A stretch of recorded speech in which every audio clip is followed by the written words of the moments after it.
बच्चों, मैं कुलदीप सोनी एक बार फिर से आपका इस गणित के सेक्शन में स्वागत करता हूं। ठीक है, कल जो हमने आपको बताया था कुछ वर्गमूल की कुछ क्वेश्चन बताए थे आपको। आज आपके मैथ से ही एक्सरसाइज 2B का जो वर्गमूल का पोर्शन है, गुणनखंड विधि से वर्गमूल ज्ञात करना, इसके सवाल मैं बताऊंगा। और इन सवालों को बताने के बाद आपके पास यदि मैथ मौजूद है तो मैथ से लगाएंगे सवाल, और नहीं मौजूद है तो हम आपको होमवर्क के रूप में इसकी PDF एक सेंड करेंगे, उसको आप सॉल्व करके देखना। ठीक है, तो कल हमने जैसा कि बताया था कि वर्गमूल दो प्रकार की विधियों से लिया जाता है, एक तो गुणनखंड विधि से और दूसरा भाग विधि से। फिलहाल में 2B जो एक्सरसाइज है उसमें आपको गुणनखंड विधि से वर्गमूल लगाने सीखने हैं। तो गुणनखंड विधि से वर्गमूल लगाने के लिए हम क्या करते हैं, दी गई संख्या का अभाज्य गुणनखंड करते हैं। अभाज्य गुणनखंड मतलब अभाज्य संख्याओं से काटते हैं। और अभाज्य संख्याएं कल मैं आपको बता दी थी कि वे संख्याएं जो एक और स्वयं के अलावा किसी तीसरी संख्या से विभाजित ना हो। ठीक है, तो 7744 यानी 7744 में क्या किया हमने, अभाज्य गुणनखंड। इकाई के अंक पर 4 है तो भाग कितने का जाएगा, 2 का जाएगा। 2 का भाग देंगे, थोड़ा सा ध्यान देना यहाँ पे। यदि आपको भाग देना डायरेक्ट ना आए तो आप अलग से डिवाइड कर लिया करें। ठीक, 2 का भाग देंगे तो द्वितीया 6, 1 बचा द्रुघट 16, 1 बचा दुसत्ते 14, 2 दूनी 4। ये दूसरा ये भी आप मान लीजिए कि 2 का भाग देने का मतलब है संख्या का आधा करना। तो आधा भी कर सकते हो, तब भी वो 2 का भाग माना जाएगा। सपोज 2 का भाग दे रहे तो 38 का आधा 19, 72 का आधा 36। भाग दे के देखेंगे तब भी इतना ही आएगा। फिर 2 का भाग देंगे, 2 18, 1 बचा 2 6 12, 1 बचा द्रुघट 16। फिर 2 का देंगे, 2 चौको 8, द्रुघट 16 और 2 चौको 8। फिर 2 का देंगे, 2 दूनी 4, 2 चौको 8, 2 एकम 2 दूनी 4। फिर 2 का देंगे, 2 एकम 2, 2 दूनी 4, 2 एकम 2। अब यदि देखेंगे कि 3 की पहाड़े से 2 के पहाड़े से तो कटेगा नहीं, क्योंकि इकाई के अंक पर 1 है। तो अब 3 से भी नहीं कटेगा या 5 से कटेगा, ये सीधे जाके आपसे 11 से कटेगा। ठीक है, ट्राई कर लेना, हम अगर कट जाए तो 11 में 11, 121, 11 एकम 11। अब ये होगा इसके अभाज्य गुणनखंड। अब क्या करेंगे, बनाएंगे इसके जोड़े, 1 जोड़ा, 2 जोड़े, 3 जोड़े और ये आपके 4 जोड़े हुए। ठीक, इन जोड़ों को हम कॉमन लेके, देखिए इसमें से एक आएगा, इसमें से एक आ जाएगा, इसमें से एक, इसमें से इसमें से 2 गुणित अगला 2 गुणित अगला 2, फिर अगला 11, 1 2 3 4, 1 2 3 4 अंक आ गए। अब इनका मल्टीप्लाई करेंगे, 2 दूनी 4, 4 दूनी 8 और 8 गुणा करेंगे तो कितना आएगा 88। प्लस माइनस का साइन लगाएंगे, और प्लस माइनस का 88 किसका वर्गमूल है, 7744 का। एक क्या निकल आया आपका, वर्गमूल निकल आया। इस तरीके से पहला क्वेश्चन आपका कंप्लीट हुआ। ठीक, दूसरा सवाल देखेंगे इसी में थोड़ा सा।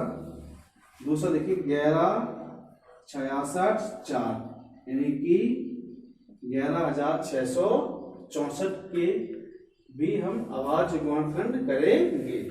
देखिए यहाँ पर करते हैं, 11664 के अभाज्य गुणनखंड करेंगे तो फिर देखिए इकाई के अंक कितना है, 4 है। तो इकाई के अंक 4 होता तो भाग कितने का जाएगा, 2 का जाएगा। ठीक, 2 पंच 10, 1 बचा द्रुघट 16, द्वितीया 6, 2 दूनी 4। फिर 2 का देंगे, 2 दूनी 4, 2 18 और 2 एकम 2, 2 छग 12। फिर 2 का देंगे, 2 एकम 2, 2 चौको 8, 2 पंच 10 और द्रुघट 16। फिर 2 का देंगे, 2 सत्ते 14, 2 दूनी 4, 2 18। अब देखिए यहाँ पे इकाई के अंक पे कितना आ गया, 9 आ गया। तो 2 का जाएगा नहीं, लेकिन 3 का जाएगा। 3 का विभाज्यता की जांच करने का नियम होता है, अंकों का योग करके 3 का भाग देंगे तो संख्या में 3 का भाग जाए तो संख्या में भी भाग जाता है। तो ऐसे देख लीजिए कि 7 और 2 9, 9 18, 18 में 3 का भाग जा रहा है, इसलिए 3 का भाग इसमें भी जाएगा। तो 3 का देंगे हम, तो 3 दूनी 6, 1 बचा 3 चौको 12 और 3 का 9। फिर 3 का देंगे 3 24, 3 का 3 81। कल वाला सवाल आपने देखा हो तो याद आ गया होगा, ये 3 का भाग कल भी दिया था हमने। 27 बार गया, फिर 3 का देंगे 9 बार गया, फिर 3 का देंगे 3 बार गया, और फिर 3 का देंगे तो 1 टाइम गया। ठीक, अब यहाँ देखो जोड़ बनाएंगे, 1 जोड़ा, 2 जोड़े, 3 4 और 1 5 जोड़े हुए। ठीक है, इन्हीं जोड़ों को घुमा लेंगे, 2 गुणित 2 गुणित 2 बार 2 है, फिर 3 बार 3 है, 3 गुणित 3 गुणित 3। इनका सावधानी पूर्वक करेंगे मल्टीप्लाई।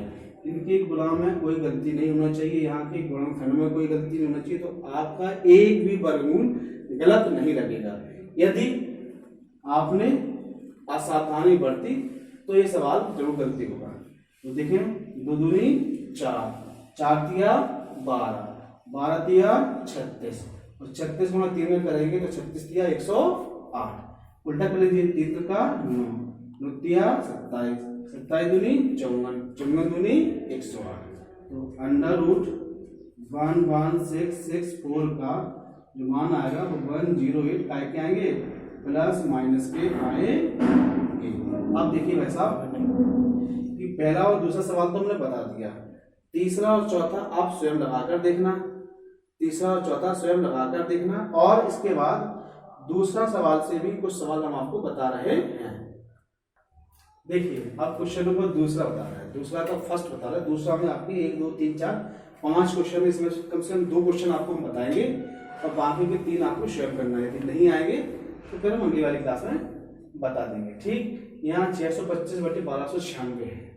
ठीक, तो ये आपका अंश और एक आपका हर है, तो अंश के गुणनखंड अलग करेंगे और हर के गुणनखंड अलग करेंगे। पहले कितने करेंगे, 625 की। ठीक है, इकाई के अंक 5 से कल बताया था, जिसकी इकाई के स्थान में 5 होता है, उसमें हम क्या करते हैं, 5 का भाग देते हैं। तो 5 का भाग देंगे तो 125 बार जाएगा। कितनी बार जाएगा, 125। 5 का फिर भाग देंगे तो 25 बार जाएगा, फिर 5 से देंगे तो 5 बार जाएगा, फिर 5 से देंगे तो 1 बार जाएगा। तो ये दोनों 625 के फैक्टर हो गए। अब आपको बेटा करेंगे हम 1296, 1296 के फैक्टर करेंगे, इकाई के अंक कितना है, कितना है 6 है, तो कितने का भाग जाएगा, 2 का। ठीक है, 2 का भाग देंगे, 2 6 12। ठीक, अंक लिया 9 का, तो 2 चौको 8, 1 बचा 2 का 16। फिर 2 का देंगे तो 2 का भाग देने का मतलब आधा, तो 2 3 6, 2 दूनी 4 और 2 चौको 8।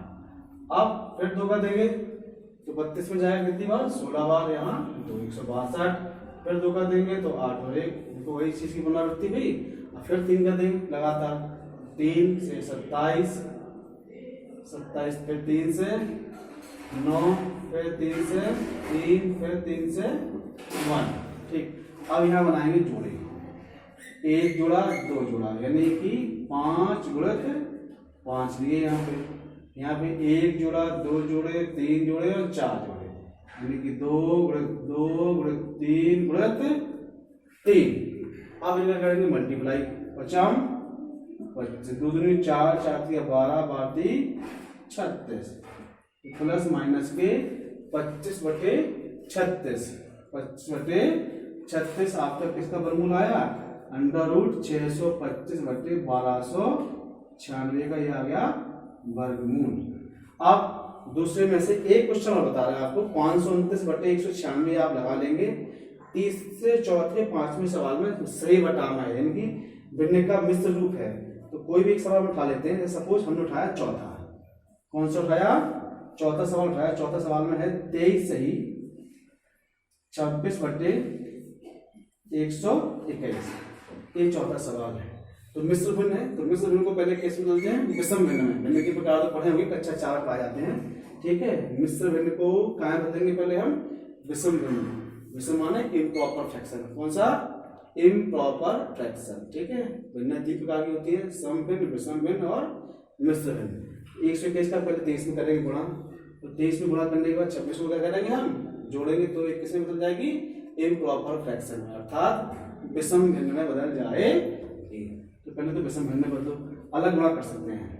ठीक, तो A1 2 1 में 23 का मल्टीप्लाई करेंगे तो 23 एकम 23, 23 दूनी 46, 46 और 2 48, ठीक है, हासिल 4 और 23 एकम 23 और 4 27, ठीक है।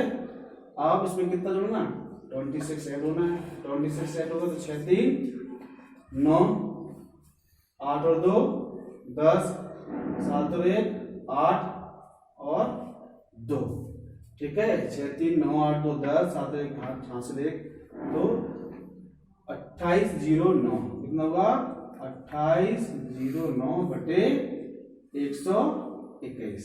अब 2809 के और 121 के क्या करेंगे हम, अभाज्य गुणनखंड करेंगे। तो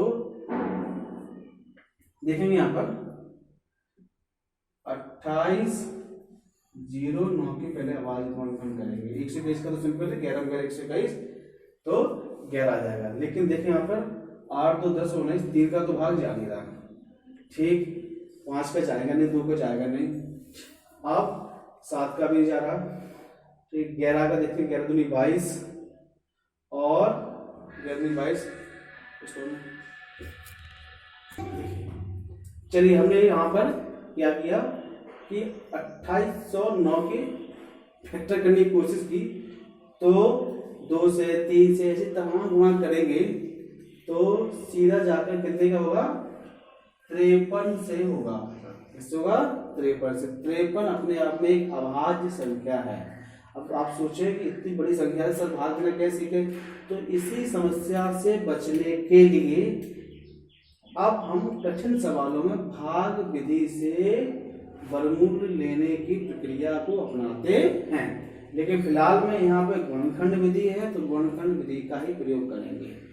हमने बोला था 1 से 100 तक के बीच की सभी अभाज्य संख्याएं आप लिख लीजिए और अभाज्य संख्या लिखने के बाद उनका एक बार वर्ग कर लीजिए, एक सारणी बना लीजिए और सबको सारणी बनाकर भेजना है, ठीक, सभी को सारणी बनाकर भेजना भी है। तो इससे क्लियर हो जाएगा कि मान लो इसे 73 अभाज्य संख्या है, 73 का वर्ग कर लेंगे तो पता चल जाएगा कि ये किस संख्या का वर्गमूल होता है, ठीक। इसी तरीके से 2809 कितने का है, 53 का, 53 बार ही जा रहा है, फिर 53 से देंगे तो 1 बार जाएगा।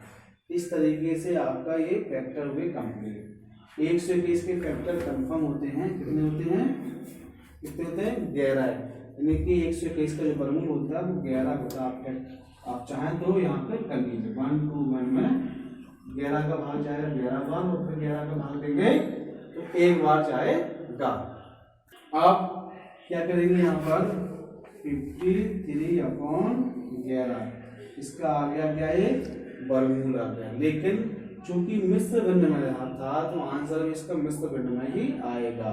तो मिश्र भिन्न में बदलने के लिए 11 का भाग 53 में देंगे, तो 11 का भाग 53 में देंगे, यदि देखना यहाँ पे 11 का भाग 53 में दिया जाएगा तो 11 चौको 44, बचा कितना, 9, ठीक। आप इसको सही बटा में लिखेंगे तो 4 सही 9 बटे 11, ये आपका फाइनली आंसर आया। किसका, इसका 23 सही 26 बटे 121 का वर्गमूल बराबर प्लस माइनस के 4 सही 9 बटे 11, ये आपका आंसर। ठीक बच्चों, अब हमने पहला सवाल और दूसरा सवाल आपको लगवाया, इसकी कुछ सवाल छोड़े भी हैं, उन सवालों को लगाने का प्रयास करें। दूसरा काम यह है कि आपको पटरी का प्रयोग करके एक टेबल बनानी है। उस टेबल में 1 से 100 तक के बीच की अभाज्य संख्याओं के वर्ग लिखने हैं। क्या करना है, 1 से 100 के बीच की सभी अभाज्य संख्याओं के वर्ग लिखने हैं, जिससे क्या होगा कि वर्ग आप लिखेंगे तो बड़ी संख्याओं के वर्गमूल लेने में आपको तकलीफ नहीं होगी। नहीं तो जो सवाल है आपके दूसरा आगे और तीसरा पहले के आप सोचेंगे कितने से कट रही है सर। तो सबसे पहले इस वीडियो को देखेंगे, वीडियो देखने के बाद पहले एक टेबल बनाएंगे। हमने कल ही बताया था कि 1 से लेकर 100 तक के बीच जो अभाज्य संख्या होती हैं उनकी कुल संख्या कितनी होती है? 25 होती है। तो 25 से ज़्यादा नहीं जाना चाहिए। ठीक है, कल हमने 10 भाग लिखा दी थी। यदि आपको नहीं आए तो हम फिर कल की वीडियो में आपको आभाज्य संख्याएं पूरी लिखा देंगे। ठीक है, इस तरीके से आभाज्य संख्याओं का वर्ग करके आपको फिर इसके बाद सवाल लगाने हैं। इस चैनल को ज़्यादा से ज़्यादा लोगों तक पहुंचाइए, इसे सब्सक्राइब कीजिए और कई बार इसको देखकर सवालों को समझने की कोशिश कीजिए। धन्यवाद।